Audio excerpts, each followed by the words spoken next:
بسم اللہ الرحمن الرحیم۔ السلام علیکم دوستو، آج میں آپ کے لیے ایک بہت ہی خوفناک کہانی لے کر آئی ہوں، لیکن کہانی شروع کرنے سے پہلے آپ سب دوستوں سے گزارش ہے، اگر آپ میرے چینل پر نئے ہیں یا ابھی تک آپ نے میرا چینل سبسکرائب نہیں کیا تو اسے سبسکرائب کر لیجئے اور بیل آئیکن کو آل پہ کر لیں تاکہ دلچسپ اور بہترین کہانیوں کا جو یہ سلسلہ ہے بر وقت آپ کو ملتا رہے۔ عادل بہت خوش نظر آ رہا تھا، اس کی خوشی اس کے چہرے سے جھلک رہی تھی۔ پورے 1 سال تک اسٹڈی فرام ہوم موڈ میں فنکشن کرنے کے بعد فائنلی وہ دن آ گیا تھا جب عادل کو اس کے کالج میں آف لائن موڈ پر ایکسپیرینس کرنا تھا۔ عادل نے اپنے گاؤں سے دور شہر میں ایک بہت بڑی یونیورسٹی میں ایڈمیشن لیا تھا۔ وہ اپنا یہ سفر ٹرین سے کر رہا تھا۔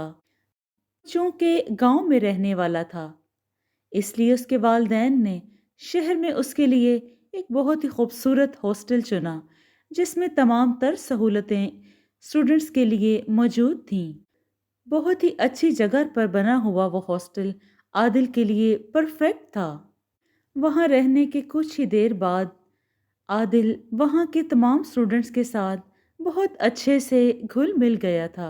وہ سب لوگ پڑھائی کے ساتھ ساتھ خوب انجوائے کرتے تھے، گیمز کھیلنا، کبھی باہر نکل جانا۔ وہ اپنی ہاسٹل لائف کو بہت انجوائے کر رہے تھے۔ ایک سبجیکٹ کا پیپر عادل نے اپنی طبیعت کی خرابی کی وجہ سے مس کر دیا تھا اور اس سبجیکٹ میں پاس ہونا اگلے سال پروموٹ ہونے کے لیے بہت ضروری تھا۔ یہی وجہ تھی اس سبجیکٹ کا پیپر دوبارہ دینے کے لیے کمرے میں بیٹھا رات دیر تک پڑھتا رہتا تھا۔ عادل کے تمام دوست نیند میں خراما خراما سو رہے تھے جبکہ عادل میوزک لگا کر اپنی پڑھائی کر رہا تھا۔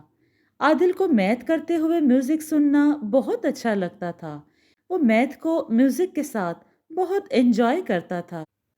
عادل کے کانوں میں لگی ہینڈ فری سے گانوں کی آواز آنا اچانک بند ہو گئی۔ عادل نے جب اپنا موبائل اٹھا کر دیکھا تو بیٹری ریڈ سگنل دے رہی تھی۔ عادل موبائل کو ریچارج کرنے کے لیے اپنی جگہ سے اٹھا۔ گانوں کے بند ہونے کی وجہ سے اسے کمرے کی خاموشی کا احساس ہوا اور ساتھ ہی اسے کسی عورت کے سسکیاں لے کر رونے کی آواز سنائی دی۔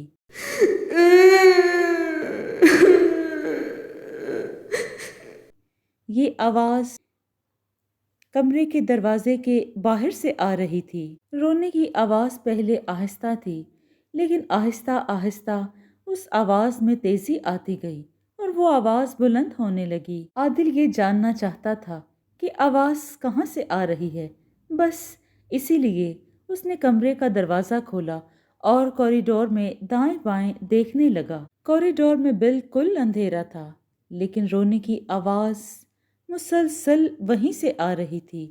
بوائز ہاسٹل میں کسی لڑکی کا ہونا انتہائی ناممکن، اور پھر اس کے بعد یہ کہ اس لڑکی کی آواز کا روتے ہوئے آنا، یہ بہت عجیب تھا۔ ابھی عادل ان سب باتوں پر غور کر ہی رہا تھا کہ اسے کسی کے چلنے کی آواز آنے لگی، چھن چھن، یعنی کہ یہ آواز کسی عورت کے پیروں کی تھی جس کے پیروں میں شاید پائل تھی۔ وہ پائل پہنے قدم آہستہ آہستہ اسی کی طرف بڑھ رہے تھے لیکن بظاہر عادل کو کوئی نظر نہیں آ رہا تھا۔ پھر اچانک ہی ان قدموں کے چلنے میں تیزی آ گئی اور ایک سیاہ سایہ عادل کے بالکل سامنے سے ہوتا ہوا آگے گزر گیا۔ عادل بری طرح خوفزدہ ہو گیا لیکن وہ آوازیں اب آہستہ آہستہ دور ہوتی ہوئی بند ہو چکی تھیں۔ عادل کا پورا جسم پسینے میں شرابور تھا۔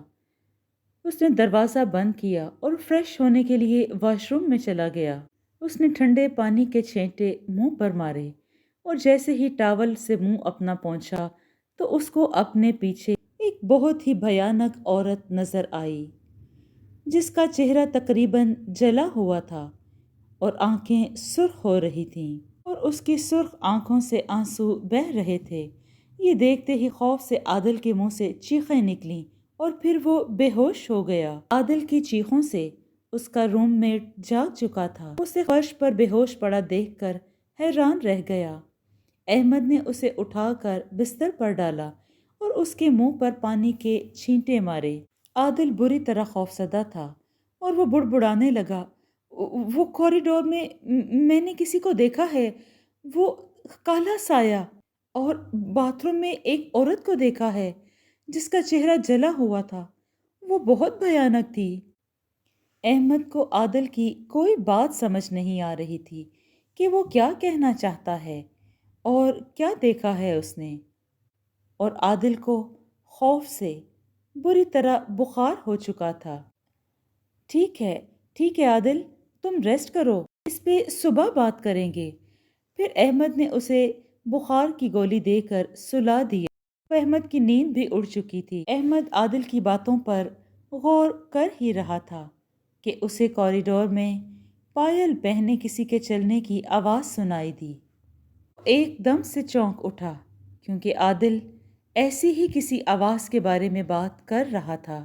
اس بات کو سمجھنے کے لیے احمد نے دروازہ کھولا اور کوریڈور میں آ کر کھڑا ہو گیا۔ وہاں مکمل طور پر اندھیرا تھا، کوئی بھی نہیں تھا جو پائل پہنے چل رہا ہو، لیکن پائل کی چھن چھن کی آواز مسلسل آ رہی تھی اور اسی آواز میں تیزی آ گئی کہ جیسے کوئی پائل پہنے دوڑ رہا ہو۔ احمد بری طرح خوفزدہ ہو گیا۔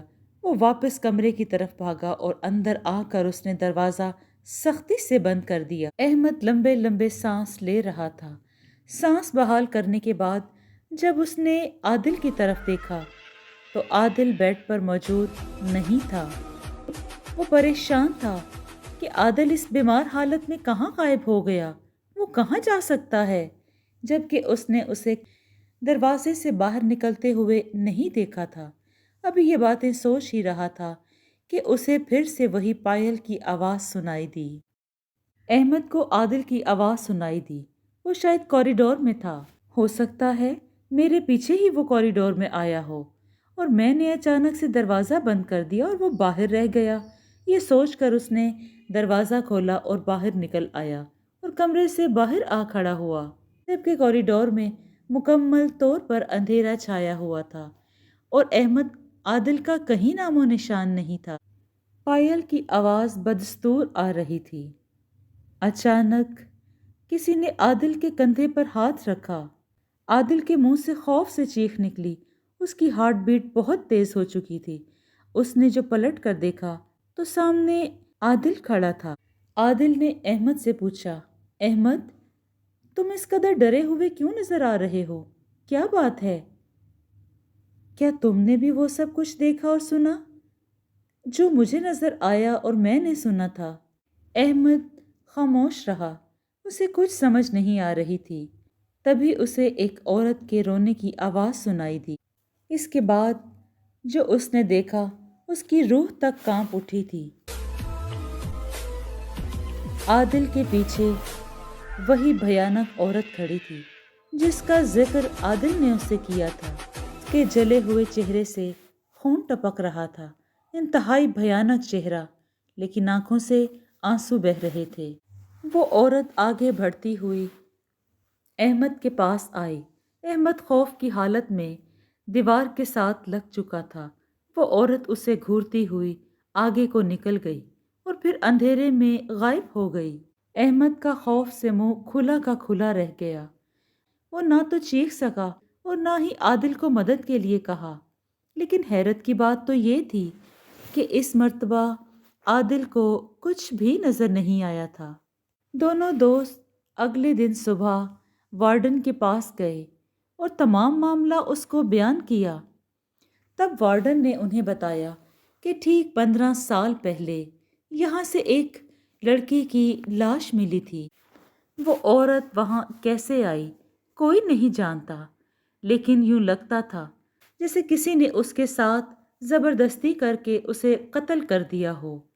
اس کے بعد آج تک کئی بچوں نے اس کی شکایت کی ہے کہ انہیں کوئی عورت نظر آتی ہے جس کا چہرہ جلا ہوا ہے، لیکن اس نے کبھی کسی کو نقصان نہیں پہنچایا۔ وارڈن نے بتایا، یہی وجہ ہے کہ آج تک اس کی روح وہاں بھٹکتی رہتی ہے۔ کس نے اس کے ساتھ ظلم اور زیادتی کی، اس بات کا کوئی سراغ نہیں لگا۔ وہ بس یہاں پر روتی ہے، کبھی کسی کو کچھ نہیں کہتی، ہاں اپنا آپ ضرور ظاہر کرتی ہے۔ یہ بات سن کر عادل اور احمد بہت زیادہ خوفزدہ ہوئے، کیونکہ جو سٹوری وارڈن نے انہیں بتائی تھی، انہیں ٹھیک ایسے ہی ایک عورت نظر آئی تھی جس کا چہرہ جلا ہوا تھا، لیکن اس نے انہیں کوئی نقصان نہیں پہنچایا تھا۔ اس راز سے آج تک پردہ نہیں اٹھ سکا۔ وہ لڑکی کس طرح اس ہاسٹل میں آئی، کون اس کو یہاں پر لے کے آیا، اور کیوں قتل کرنے کے بعد اس کو وہیں چھوڑ دیا گیا۔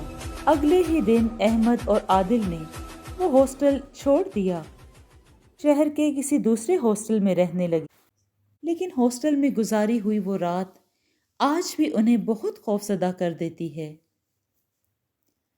جی دوستو، آپ کو یہ کہانی کیسی لگی؟